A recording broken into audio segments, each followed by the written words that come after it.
Salam alaikum. Nous, Inch'Allah, on va passer à la dernière partie d'Ial National 2019. Donc, c'est la troisième partie. Le dossier 2, c'est l'analyse comptable. Donc, on va le document numéro 1 qui est intitulé Données de l'exploitation. La partie d'Ial Données d'exploitation, on a les deux cours, l'ESG et le TED. Pour pouvoir répondre à ces questions, on a 5 parties. Donc, on a un petit extrait du tableau de la capacité d'autofinancement. On a extrait du tableau des amortissements, on a extrait du tableau des provisions, on a extrait du compte de produits et de charges, on a dit informations complémentaires. La première question, quand il a complété l'extrait du tableau de capacité d'autofinancement, les voies, la CAF. La CAF est comme suit, donc on a le résultat net de l'exercice, les trois types de dotation, les trois types de reprise, on a les produits de cession d'immobilisation, on a la VNA, on a aussi la capacité d'autofinancement liée à la CAF. Les informations sont l'extrait du tableau des amortissements ou l'extrait du tableau des provisions. On a la CAF, on utilise les dotations et les reprises qui sont supérieures à une année. Autrement dit, les dotations et les reprises déclinent la classe 1 et la classe 2.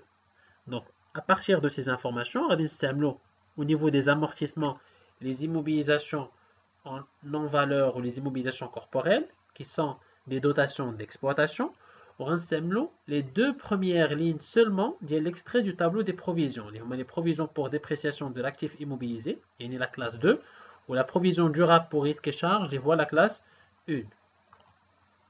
Donc, les réponses seront les suivantes.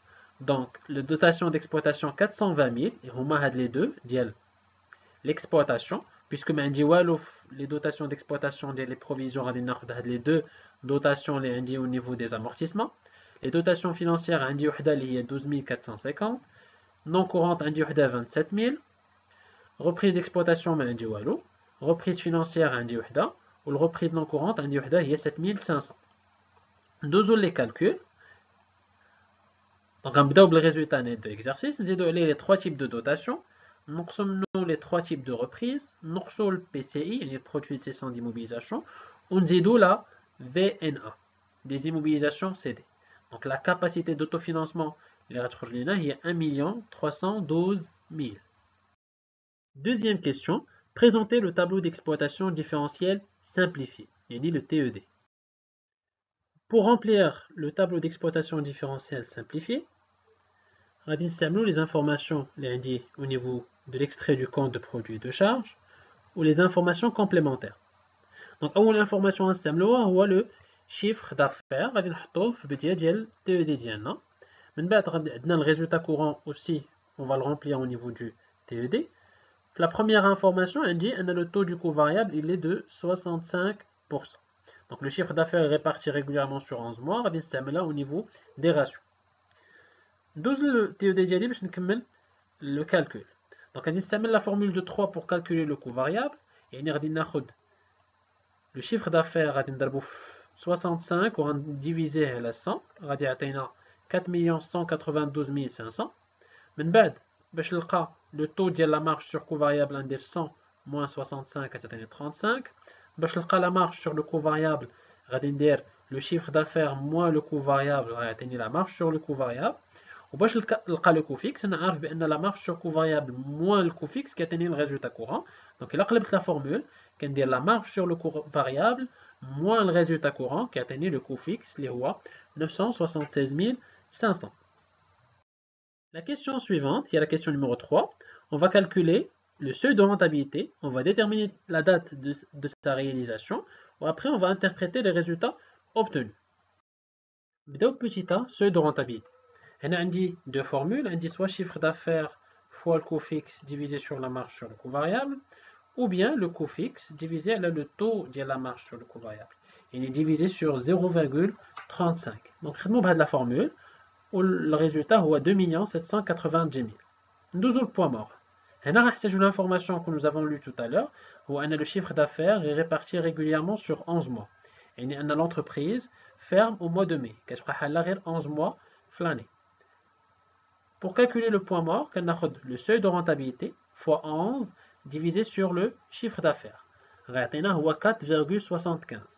باش نرجع هاد 4,75 لune durée كنخلي le 4 ça représente 4 mois داكشي اللي مورا la virgule يعني 0,75 كنضربو fois 30 حيت chaque mois fait 30 jours كتعطينا هي 22,5 on arrondit كتعطينا هي 23 jours. L'axe de temps, l'axe de temps FLOSR, donc 4 mois et 23 jours. Donc l'entreprise, 12 le mois de janvier, février, mars et avril, 4 mois, qui prend 23 jours. Elle ferme au mois de mai, et le mois de mai, mais qu'il y a l'axe de temps, ou qu'on dit 23 jours, le 6e mois, et il y a le mois de juin, donc la date est le 23 juin 2018.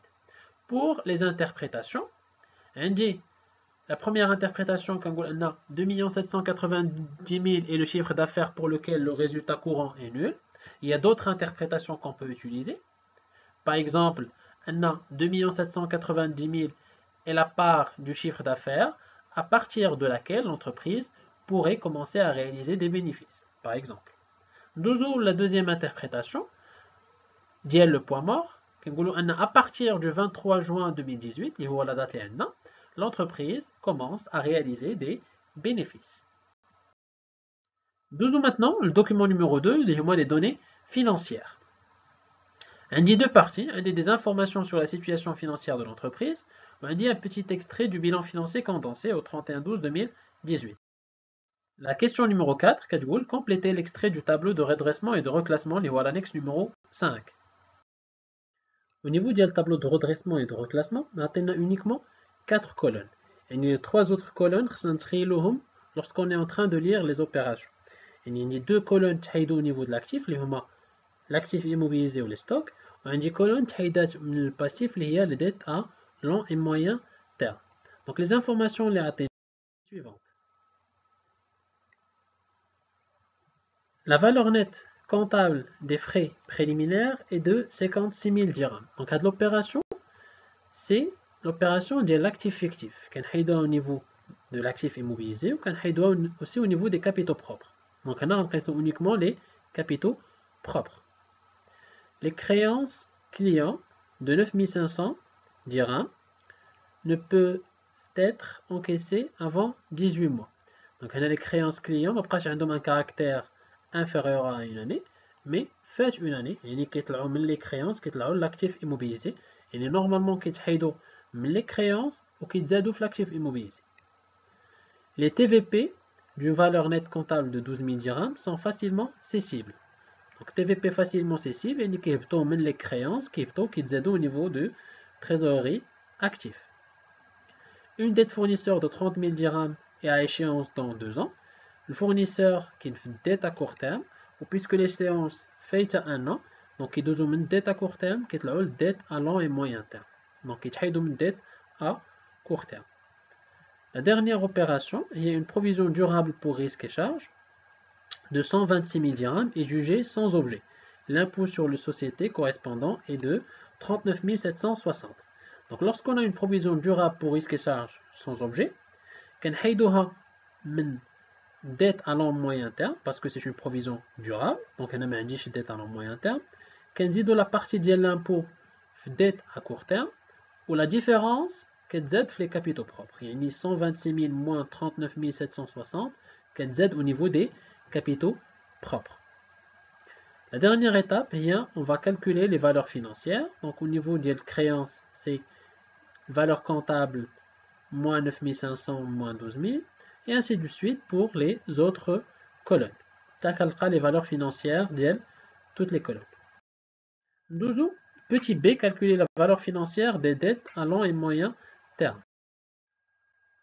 Donc هنا غادي نستعمل l'extrait du bilan اللي كنت حسبت وعندي aussi les informations اللي كانوا في l'énoncé اللي هما le total ديال l'actif اللي هو 4 265 000 dirhams.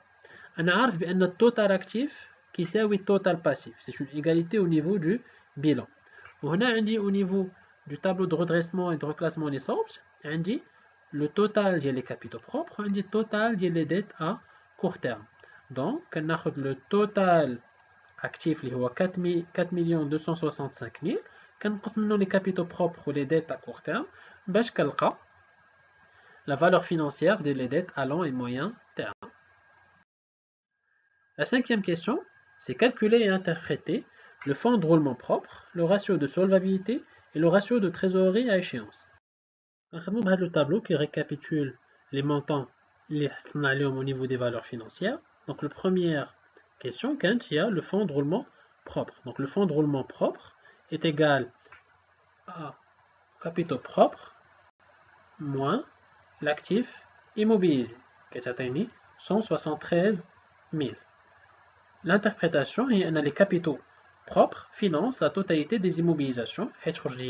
Le résultat positif, les capitaux propres qui font les immobilisations au château 173 000. Les restes au niveau de l'actif circulant. Petit b, le ratio de la solvabilité.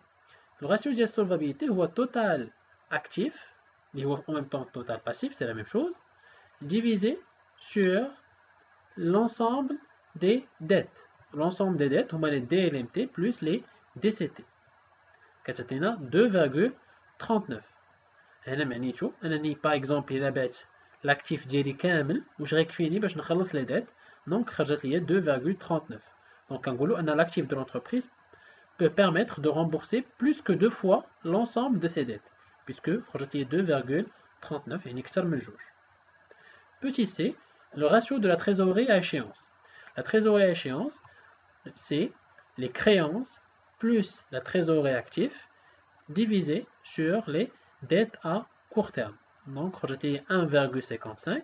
Quand les dettes à court terme peuvent être remboursées par les créances et la trésorerie. Les créances ou la trésorerie, on peut les dettes à court terme, qui fait le montant plus qu'une fois et demi à peu près.